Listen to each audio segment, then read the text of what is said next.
Assalamualaikum warahmatullahi wabarakatuh. Bapak Ibu yang kami hormati, pada kesempatan ini kami dapat kesempatan untuk menyampaikan suatu kajian. Mari kita mulai. Bismillahirrahmanirrahim. Alhamdulillahirabbil alamin wassalatu wassalamu anbiya'i wal mursalin wa ala alihi washabihi ajmain. Saya akan mencoba menjelaskan masalah ciri-ciri orang yang bertakwa. Apa itu takwa? Yaitu memenuhi atau melaksanakan perintah-perintah Allah yang diperintahkan pada kita dan meninggalkan larangan-larangan yang dilarang untuk kita laksanakan. Sesuai dengan Al-Quran, yaitu Surat Al-Baqarah ayat 2, Dzalikal kitabul la raiba fihi hudal lil muttaqin alladzina yu'minuna bil ghaibi wa yuqimunas sholata wa mimma razaqnahum yunfiqun. Situ disebutkan bahwa Al-Quran itu petunjuk bagi orang yang bertakwa. Ayat selanjutnya adalah mereka disebutkan adalah Dzalikal alladzina yu'minuna bil ghaibi wa yuqimunas sholata wa mimma razaqnahum yunfiqun. Yang dimaksud orang yang bertakwa yaitu mereka yang beriman kepada yang gaib, melaksanakan sholat dan menafkahkan rezeki yang dia dapatkan. Begini Bapak Ibu, menurut Al-Quran tadi bahwa Al-Quran adalah petunjuk bagi orang takwa. Seperti yang kita pada umumnya kita beli HP dan lain sebagainya, kita ada buku petunjuk, ada buku referensi atau pegangan yang harus kita patuhi dalam melaksanakan atau memelihara HP tersebut. Begitu juga sebaliknya dalam kehidupan sehari-hari kita telah dibekali atau dipegangi sama Allah Subhanahu wa Ta'ala, yaitu berwujud Al-Quranul Karim. Di dalamnya adalah petunjuk bagi orang-orang yang bertakwa. Bagaimana sih orang yang bertakwa itu? Yaitu beriman pada barang yang gaib atau iman yang gaib, melaksanakan sholat dan menginfakkan rezeki yang telah didapatkan. Beriman pada barang yang gaib itu diantaranya adalah takdir, malaikat dan lain sebagainya. Melaksanakan sholat ini sebaiknya kita mendirikan sholat, karena sholat itu merupakan suatu kebutuhan, bukan kewajiban lagi bagi kita semuanya. Saya harapkan dan saya berharap pada diri saya sendiri dan Bapak Ibu sekalian, sebaiknya dalam melaksanakan sholat itu kita mendirikan sholat, karena sholat merupakan kebutuhan kita semuanya. Dan kalau bisa diusahakan sholat itu berjamaah, baik di rumah maupun di musola atau masjid di sekitar kita.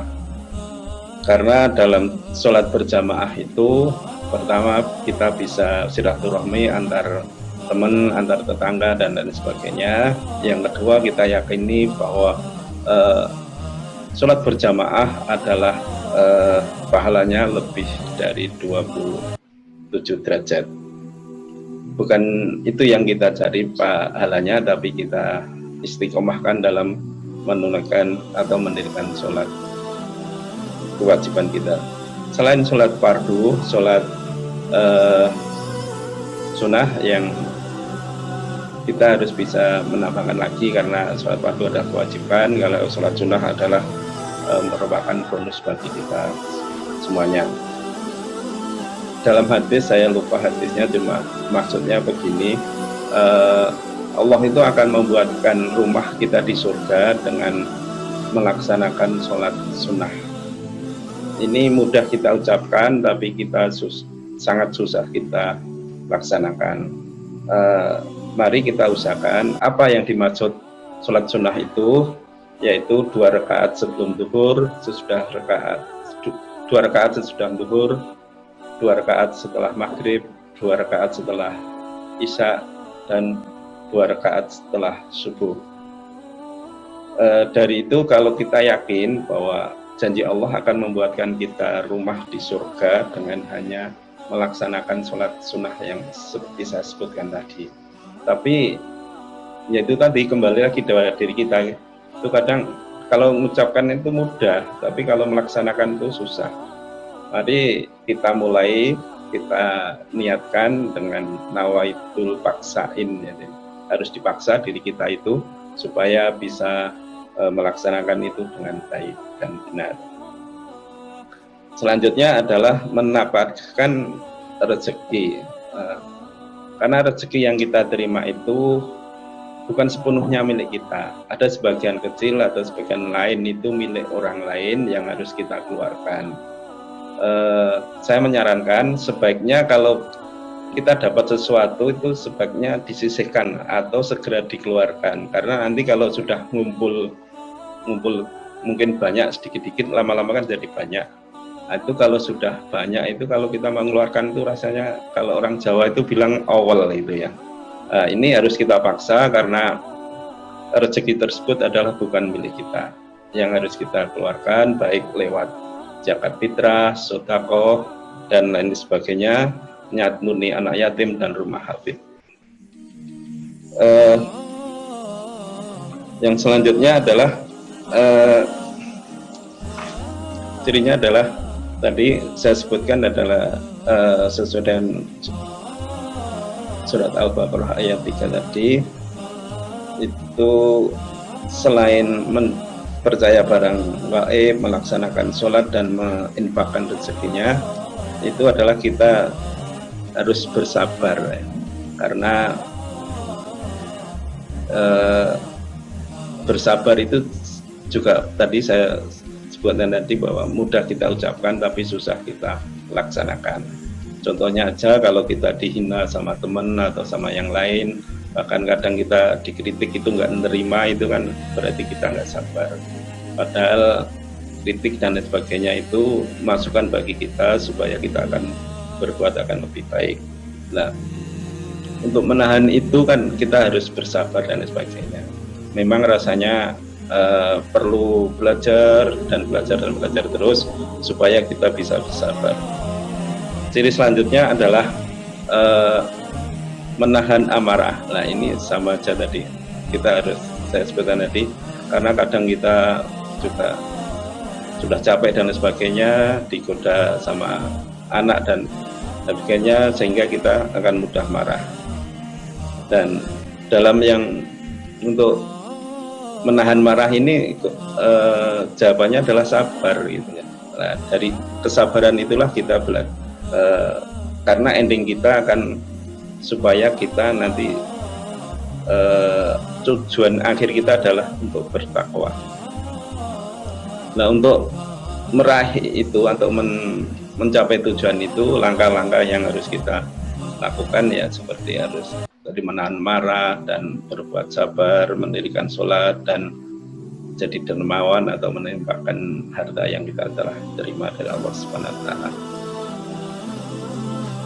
Ciri selanjutnya adalah sholat malam atau sholat malam, qiyamul lail. Ini juga susah bagi kita karena orang pada enak tidur, kita bangun dan sebagainya, karena saat sepertiga malam itu Allah akan turun ke bumi mengabulkan doa-doa dari hambanya. Nah, saat sepertiga malam lah itu kita usahakan, kita manfaatkan untuk munajat pada Allah melalui sholat malam, karena dengan sholat kita bisa komunikasi sama Allah, bisa curhat sama Allah dan lain sebagainya. Karena yang harus kita yakini adalah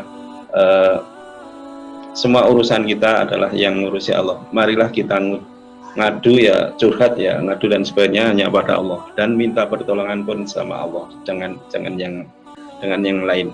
Dengan itu, dengan janji-janji Allah tadi bahwa Allah akan mengabulkan apa yang jadi doa kita, mari kita usahakan seperti waktu-waktu yang telah waktu-waktu yang apa ya istilahnya, yang terkabul atau munajat itu kita manfaatkan dengan baik, sebaik-baiknya. Karena kalau harian itu sepertiga malam, kalau mingguan itu ada hari Jumat, kalau tahunan itu nggak salah bulan Ramadan. Waktu-waktu itu mari kita manfaatkan dengan baik, sehingga tujuan kita yang menjadi orang yang bertakwa itu akan bisa tercapai. Bapak Ibu semua sekalian yang kami hormati, dengan kita bisa mengintrospeksi diri kita sendiri, apakah kita sudah bisa kriteria tadi jadi orang dermawan, apa sudah atau belum kita lakukan dalam kehidupan sehari-hari. Kita bisa introspeksi sendiri. Terus apakah kita sudah berbuat sabar baik dengan keluarga, teman, rekan kerja dan lain sebagainya. Terus apakah kita bisa menahan amarah. Ini kita bisa mengoreksi dari kriteria yang kita sebutkan tadi, sehingga ada 5 kriteria. Kalau bisa kita, kalau itu jadi kita checklist ya, apakah hari ini kita sudah dermawan, sudah sabar, sudah mampu menahan amarah, dan sudah melaksanakan sholat malam dan sholat sunnah yang lain sebagainya. Nah, ini kita bekal kita supaya koreksi kita untuk perbaikan diri kita, sehingga kita bisa melaksanakan dengan baik dan benar, sehingga tujuan kita menjadi takwa itu dengan berpegangan Quran tadi bisa terpenuhi dengan baik dan benar. Bapak Ibu sekalian yang kami hormati, mungkin itu aja yang bisa kami sampaikan. Kurang lebihnya mohon maaf. Assalamualaikum warahmatullahi wabarakatuh.